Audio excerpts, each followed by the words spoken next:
उड़ता ऑटो। झेलमपुर गांव में तोताराम नाम का एक बूढ़ा ऑटो ड्राइवर रहता था। उसका एक बेटा था रामू, जो कोई काम नहीं करता था, बस इधर उधर आवारा घूमता रहता था। रामू का एक बेटा था भीमा, जो बहुत ही होशियार था और वह अपने दादाजी की बहुत इज्जत करता था। एक दिन भीमा ने अपने पापा रामू से कहा, पापा तुम बिना काम के इधर उधर घूमते रहते हो, दादाजी का ऑटो चलाने में हाथ क्यों नहीं बटाते? अब वो बूढ़े हो गए हैं। क्या बात है बच्चू, बड़ी दया आ रही है अपने दादाजी पे। तू भी तो अब बड़ा हो गया है, तू ही क्यों नहीं चला लेता ऑटो? और वैसे भी मैं उस खटारा ऑटो को चलाने वाला नहीं हूँ। यह देखकर तोताराम कहता है, अरे बेटा भीमा मत बोल इसे तो शर्म लिहाज है नहीं। भीमा वहाँ से नाराज होकर चला जाता है और अपने दोस्तों के साथ गांव के तालाब के पास घूमने निकल जाता है। तभी उसकी नज़र तालाब के पास पड़े एक पुराने हेलीकॉप्टर पर पड़ती है, जो काफ़ी सालों से यहाँ पर दुर्घटनाग्रस्त होकर गिर गया था। हेलीकॉप्टर को देखकर उसके मन में एक सुझाव आता है। वह अपने मैकेनिक दोस्त कालू को लेकर वहाँ आता है और उससे कहता है, कालू हेलीकॉप्टर को देखकर मेरे मन में एक सुझाव आया है, क्यों ना इसका इंजन और इसके पंख हम अपने ऑटो में जोड़ लें, क्या ऐसा हो सकता है?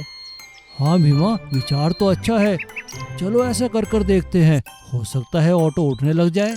अगले ही दिन से भीमा और कालू इस काम में लग जाते हैं और 3-4 दिन की मेहनत के बाद वो दोनों ऑटो में हेलीकॉप्टर का इंजन और पंख जोड़ देते हैं, जिससे उनका ऑटो उठने लगता है।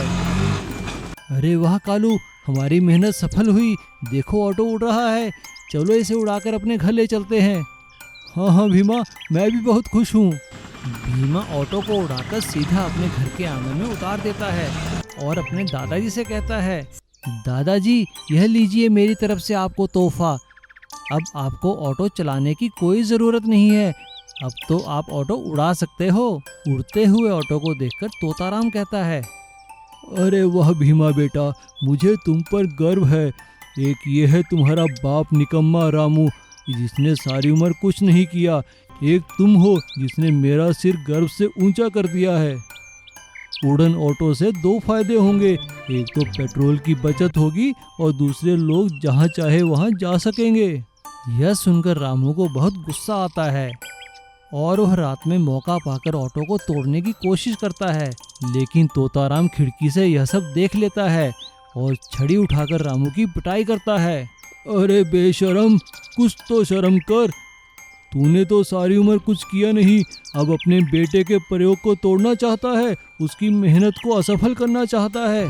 शोर सुनकर सभी लोग वहाँ इकट्ठे हो जाते हैं और रामू शर्म के मारे पानी पानी हो जाता है और वो कसम खाता है कि आइंदा कभी ऐसा काम नहीं करेगा और मेहनत करके अपना घर चलाएगा। इधर भीमा और कालू के उड़न ऑटो की खबर सुनकर गांव के मुखिया वहां पहुंचते हैं और उनकी प्रशंसा करते हैं। भीमा, कालू, तुम दोनों ने हमारे गांव का नाम ऊंचा किया है। हमने तुम्हारे इस प्रयोग की खबर शहर के बड़े ऑफिसर्स को दी है, वो भी तुम्हें इनाम देने के लिए इच्छुक हैं। और इस तरह झेलमपुर गांव को भीमा के उड़ते ऑटो वाले गांव के नाम से जाना जाता है। लालची ट्रैक्टर वाला। भोरगढ़ में प्रताप नाम का एक आदमी रहता था। वह स्वभाव से बहुत लालची और कंजूस था और छोटी छोटी बात पर हर किसी से झगड़ा किया करता था। उसके पास 2 ट्रैक्टर और 2 ट्रॉली थी। एक ट्रैक्टर वह खुद चलाता और दूसरा ट्रैक्टर चलाने के लिए उसने सुरेश नाम का एक लड़का रखा था। एक दिन सुरेश ने उससे कहा, प्रताप भाई, ट्रैक्टर का इंजन ऑयल खत्म है, इसमें डलवा दीजिए। क्या कहा, इंजन ऑयल?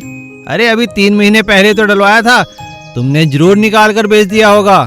ऐसा कहकर प्रताप सुरेश के साथ झगड़ा करने लगता है। अरे आप मुझसे झगड़ा क्यों कर रहे हो, आपका ट्रैक्टर है ही इतना पुराना, यह तो मैं ही हूँ जो यह खटारा ट्रैक्टर चला रहा हूँ। सुरेश के मुंह से अपने ट्रैक्टर को खटारा सुनकर प्रताप को गुस्सा आ गया। क्या कहा, तूने मेरे ट्रैक्टर को खटारा कहा? भाग जा यहाँ से। हाँ जाता हूँ, तुम्हारा ट्रैक्टर वैसे भी कौन चलाना चाहता है। सुरेश वहाँ से चला जाता है। जब प्रताप घर पहुँचता है तो उसकी पत्नी उससे कहती है, अरे सुनो जी, कहाँ थे आप? पिताजी आए थे, आपको ढूंढ रहे थे।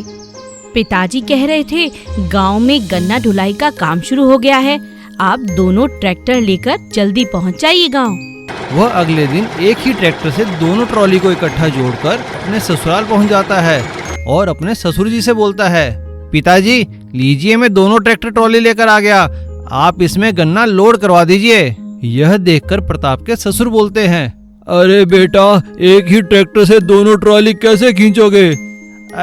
अरे पिताजी, यह मेरा ट्रैक्टर है, मेरा, मैं चला लूंगा और खींच भी लूंगा। प्रताप की दोनों ट्रॉली में गन्ना लोड हो जाता है। ज्यादा पैसे कमाने के लालच में प्रताप एक ही ट्रैक्टर से दोनों ट्रॉली को खींचता है, लेकिन कुछ ही दूर जाने पर एक चढ़ाई आती है। वहां पर प्रताप का ट्रैक्टर चढ़ नहीं पाता और पीछे की ओर वापस चलने लगता है। थोड़ी दूर ढलान पर पीछे वापस आने के बाद ट्रैक्टर पलट जाता है और पूरी सड़क पर गन्ना ही गन्ना फैल जाता है। दोनों तरफ ट्रैफिक जाम हो जाता है। पुलिस आकर सड़क को साफ करवाती है और प्रताप से कहती है, यह क्या मजाक बना रखा है तुमने? एक ही ट्रैक्टर से दो ट्रॉली चलाते हो? यह पब्लिक सड़क है, कोई तुम्हारा एडवेंचर का मैदान नहीं। पुलिस 1 महीने के लिए प्रताप का ट्रैक्टर और दोनों ट्रॉली को थाने में जमा कर देती है। 1 महीने बाद प्रताप जुर्माना भरकर ट्रैक्टर और ट्रॉली छुड़ा कर लाता है। तब तक गन्ने का सीजन खत्म हो जाता है और लालच के कारण प्रताप अधिक तो क्या कम पैसे भी नहीं कमा पाता। हे भगवान, मैं अपने ही लालच के कारण मारा गया। अब मैं कभी लालच और कंजूसी नहीं करूंगा।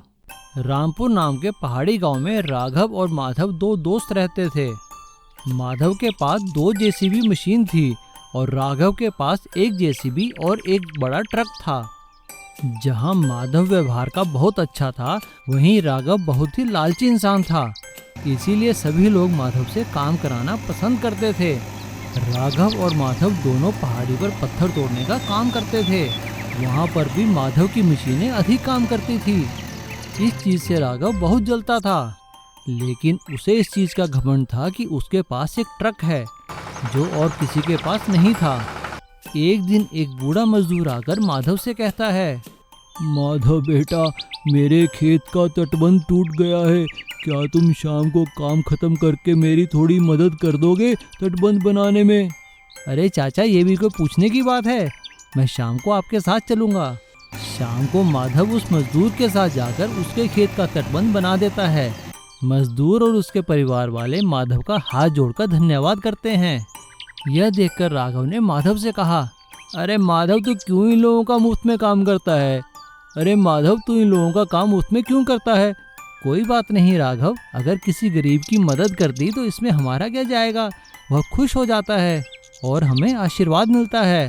राघव वहां से हंसता हुआ चला जाता है। एक दिन माधव की दोनों जेसीबी खराब हो जाती हैं। वह राघव के पास आता है।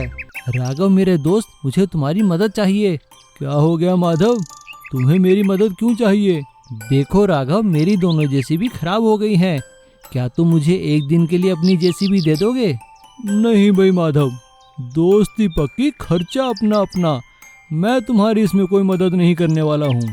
माधव वहाँ से चला जाता है और पहाड़ी पर उदास बैठकर सोचने लगता है। तभी अचानक एक तेजस्वी साधु वहाँ से गुजरते हैं। माधव उन्हें अपनी सारी समस्या बताता है। बस बेटा, इतनी सी समस्या? जाओ, मैं तुम्हें आशीर्वाद देता हूँ, तुम्हारी दोनों जेसीबी ठीक हो जाएंगी और वो आज से दुगना काम करेंगी और कभी खराब नहीं होंगी। बाबा जी, आपका बहुत बहुत धन्यवाद।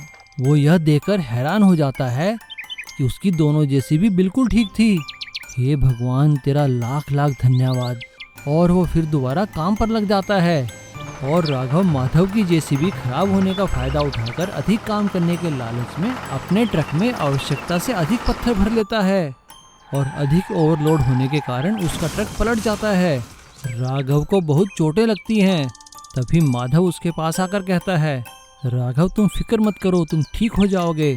माधव मेरे दोस्त, मेरा ट्रक, मेरी जेसीबी सब बेकार हो जाएगा। राघव, तुम फिक्र मत करो, मैं हूँ ना तुम्हारा दोस्त, मैं सब संभाल लूँगा। और माधव अपने काम के साथ साथ राघव का काम भी देखने लगता है। माधव को अपनी मदद करता देख राघव का हृदय बदल जाता है और कसम खाता है अब वह भी माधव की तरह सबकी मदद करेगा। लक्ष्मी नगर में राजू नाम का एक लड़का रहता था।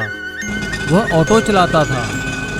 दिन पर दिन पेट्रोल की कीमतें बढ़ने से वो काफी परेशान था, क्योंकि बदले में ऑटो का किराया काफी कम मिलता था। इसी कारण उसका आए दिन ग्राहकों से झगड़ा होता रहता था। क्या बात है भैया, क्या कह रहे हो तुम? पहले तो 50 रुपए लगते थे। जी 50 रुपए लगते थे किसी समय में, अब पेट्रोल की कीमतें देखिए कितनी बढ़ गई हैं, अब तो 100 रुपए ही लगेंगे। अरे पेट्रोल की कीमत बढ़ी है तो क्या, सरकार ने ऑटो का किराया तो नहीं बढ़ाया ना? अरे नहीं बढ़ाया तो क्या हुआ भाई साहब, हम कहाँ जाएंगे? हम ऑटो वाले भूखे थोड़ी मरेंगे। राजू को ग्राहकों से झगड़ता देख किशन नाम का ऑटो ड्राइवर उसके पास आता है। क्या बात है राजू, क्या हुआ? अरे देखो यार, मैं इनसे 100 रुपए मांग रहा हूँ, ये 50 ही दे रहे हैं। 50 में तो पेट्रोल की कीमत भी नहीं निकलेगी। अरे राजू तुम परेशान क्यों होते हो, तुम भी मेरी तरह ऑटो में गैस सिलेंडर लगवा लो। क्या कहा, गैस सिलेंडर? गैस सिलेंडर लगाने से ऑटो चलाना सस्ता पड़ेगा। किशन कितने पैसे लगेंगे इसमें? भाई राजू मैंने तो पूरे 50,000 रुपए देकर गैस सिलेंडर लगवाया है। 50,000 का नाम सुनकर राजू परेशान हो जाता है। राजू किशन के ऑटो में देखता है कि गैस सिलेंडर कैसे इंजन से फिट किया गया था। राजू एक वर्कशॉप में जाकर अपने ऑटो के इंजन में गैस सिलेंडर की नोजल लगवा लेता है और मन ही मन सोचता है, सिलेंडर गोदाम तो मेरे घर के पास ही है, क्यों ना मैं रात को वहां से एक सिलेंडर चोरी कर लूं। रात को जब राजू सिलेंडर चोरी करने जाने लगता है तो उसकी पत्नी उससे कहती है, देखिए मैं आपको एक बार फिर समझा रही हूँ, चोरी करना बहुत गलत बात है, ये ठीक नहीं है। हाँ हाँ ठीक है, तुम अपना काम करो, एक सिलेंडर ही तो चोरी करूंगा, बाकी तो भरवाता रहूंगा। राजू अपनी पत्नी की नहीं सुनता है और गैस सिलेंडर गोदाम से एक सिलेंडर चोरी करके ले आता है। अगली सुबह जैसे ही वह ऑटो में सिलेंडर लगाता है, ऑटो स्टार्ट करते ही उसका ऑटो उड़ने लगता है। अरे अरे यह क्या, बचाओ बचाओ, मेरा ऑटो तो हवा में उड़ रहा है, ये क्या हो गया? रात के अंधेरे में राजू सीएनजी की जगह हीलियम गैस का सिलेंडर उठा लाया था, जिसके कारण उसका ऑटो हवा में उड़ने लगता है। इधर गोदाम में चोरी की घटना से परेशान मैनेजर जब पड़ताल कर रहा होता है, तभी उसे हवा में राजू का ऑटो उड़ता दिखाई देता है। मैनेजर समझ जाता है कि राजू ने ही रात को हीलियम गैस का सिलेंडर गोदाम से चुराया था। इधर गैस खत्म होते ही राजू का ऑटो एक पानी के गड्ढे में गिर जाता है। मैनेजर पुलिस लेकर वहां पहुंचता है। अच्छा तो तुम ही हो वो सिलेंडर चोर। पुलिस राजू को पकड़कर जेल में डाल देती है। राजू की पत्नी राजू से कहती है, मैंने आपसे कई बार कहा, आपको बहुत समझाया कि इसका अंजाम ठीक नहीं होगा, लेकिन आपने मेरी कभी बात नहीं सुनी। जेल में सजा भुगतने के बाद राजू सुधर जाता है और एक नया गैस वाला ऑटो खरीदकर ईमानदारी से ऑटो चलाने लगता है। Please subscribe.